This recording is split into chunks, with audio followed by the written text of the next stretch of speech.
Hello everybody, it's Tsukasa. Welcome back to the Alpha of Cube World, the awesome new indie sandbox RPG.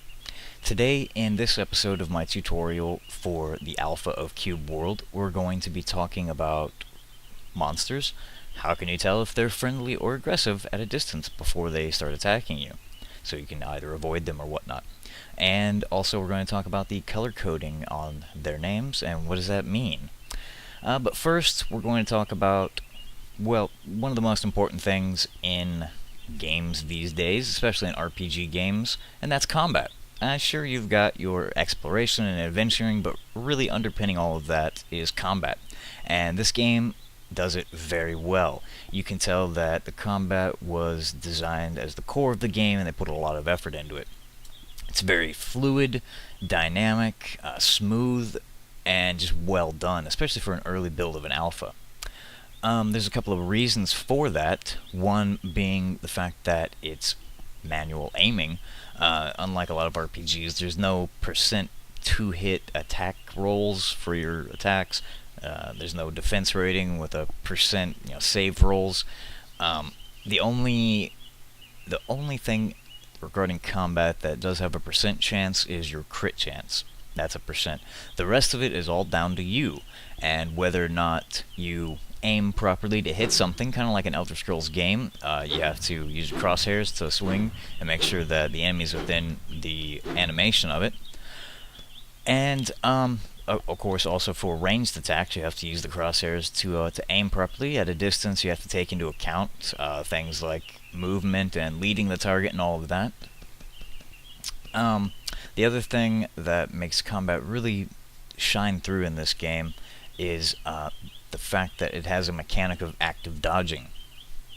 A lot of games these days, active dodging means you running around like a chicken with your head cut off trying to actively dodge stuff, but not so in this game. There's a mechanic for it, and it really is the key to being successful in combat. I'm going to give you some tips and tricks and show you how that all works.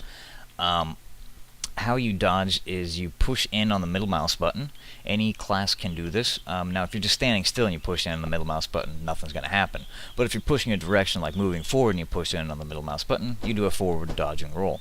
Now, if you push backwards with S, and you're going to do a back roll. Same with left and right. So you can dodge in any direction. And as I do that, you will notice a new bar pops up on the screen down there at the bottom, right above my hit points. It says stamina. Now that bar is not there if your stamina is full, but if you're missing some, you will see how much you have left, and you'll see it slowly regenerating. Now, you should take into account, of course, you cannot continue to dodge if you're out, so you have to keep that in mind and judiciously use your dodge in combat, because like I said, it is the key to success, trying to avoid the enemy's attacks. Now, some classes are better at using the dodge than others. All classes can use it, but some are a little bit better than others. For example, the rogue, you can tell that the rogue class is really designed around it. For example, the rogue gets some perks towards dodging, like it can spec into every time you successfully dodge out of the way of an attack, not just dodging, but getting out of the way of an attack specifically, the rogue will gain like 25 mana points, and its next right-click special attack will automatically crit. So it gets a lot of bonuses towards dodging. The next best would be ranger, and then fighter, and at the bottom will be the mage. Now, don't misunderstand me, the mage, like all classes, can effectively dodge, and you should try to effectively dodge out of the way of attacks. Like I said, it really is the key to being successful in combat. The next thing I want to talk about real quick that uses the stamina bar is the action of climbing. Unlike a lot of games, climbing doesn't mean climbing up a preset ladder or trying to jump up on blocks. You can climb up pretty much any surface you see that is a flat surface. You do that just by running into it while holding down the left control button. And you see I start to climb, and the stamina bar starts to go down.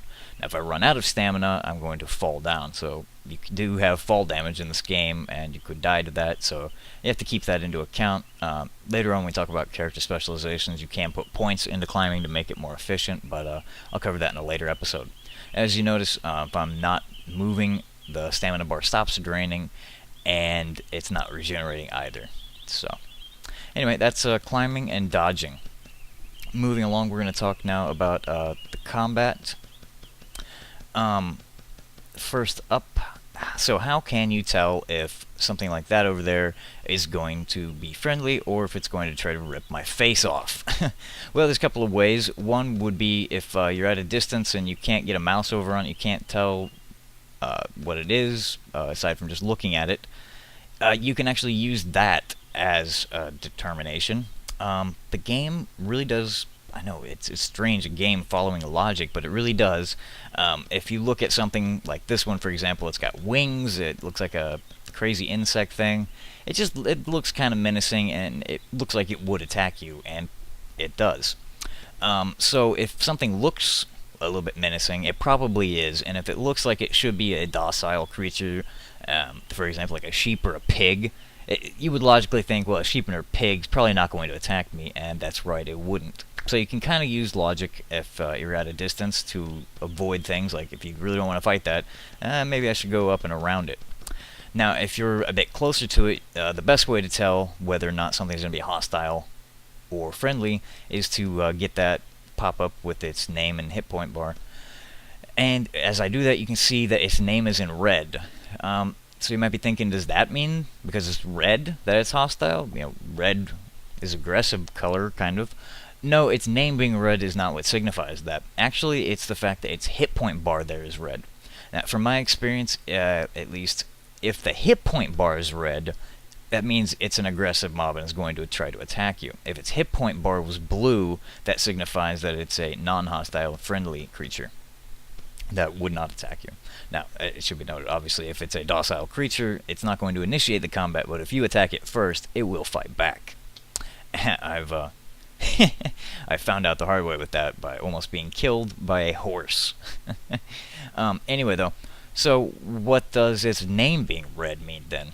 Well, that signifies, to use an MMO term, how the creature cons towards you.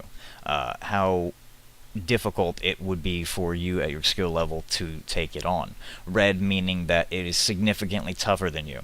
It compares the creature's power level to your power level. Now, there is a stat in here. If you look at your character sheet, it says you have a power of 1. Your power can range anywhere from 1 to 100. That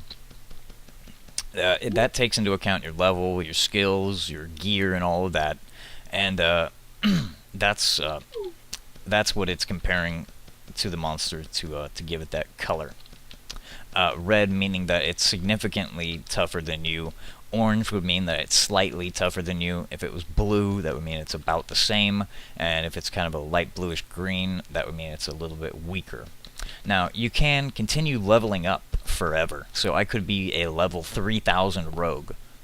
But, like I said, your power doesn't keep going up exponentially forever. Only your levels do.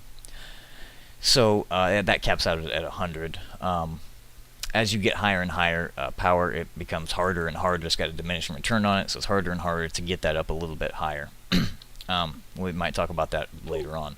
But needless to say, that's what the color coding means and how you can tell whether or not something is aggressive or friendly. At least for creatures. I'm gonna show you one trick here with NPC humanoids. So let me go find one, and I will be right back. Shamalama. Ding dong. Alright, so here is a NPC. You can see his hit point bar is blue. He is not aggressive. You can also tell that by the fact that he has a name. He's Wolfric, and then it says human. Now, if it just said human, chances are he would start attacking me. But in my experience, at least most of the time, if it's got a name, it's not going to be hostile. Most of the time. But its hit point bar is blue there.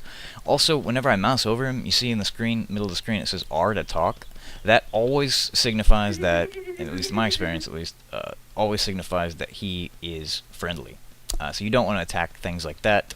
And if you run into a pack of seemingly friendly things like witches, you don't want to attack them because they are all going to gang up on you and probably going to whip you good. So that's how you can tell with humanoid NPCs. Like I said, if it just says human or orc, chances are that thing's going to attack you, and they do roam around in packs, the humanoid ones, and they can be pretty nasty when you got 4 of them, even if the color of their name is like a lightish green or blue, meaning they're around the same level as you or weaker. If there's 4 or 5 of them, that can still be some bad news, so you gotta keep on the lookout for that. And the last thing, I want to demonstrate some combat. So I'm gonna go find a decent monster to attack, and I'll be right back. Whamma-llama, bing bong. Alright, so I'm going to attack this red guy. That's quite tough, and just to demonstrate how the game really is skill-based, and my level 1 noobiness with absolutely no gear can take on something that's significantly tougher than me just based on playing well. It does probably going to take a couple of these 5 hit point potions I have, but let's give it a shot. So here we go. Alright, buddy, come on. I'm gonna tear your wings off. Whoa, whoa, whoa. Get back down here. Dodge out of the way there.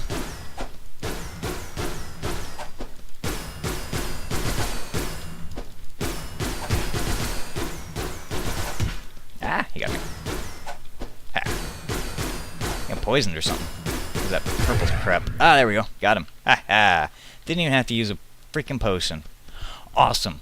So, hopefully that I showed you really just how important all that dodging was. That would have really kicked my ass had I not been dodging constantly like that and moving out of the way of his attack. And it gave me 10 XP. That was awesome. Alright, so I think that pretty much covers it for this episode. That gives you a bit of a heads up on how important dodging is, how to go about doing that, climbing as well, and how you can tell whether or not something is going to be aggressive towards you, and how to tell just how tough something is and whether or not you could take it on effectively. So I hope you did enjoy and maybe learn something, found it useful. If so, don't forget to thumbs up, subscribe for more. Until next time, this is Sukasa signing out. Have a good one.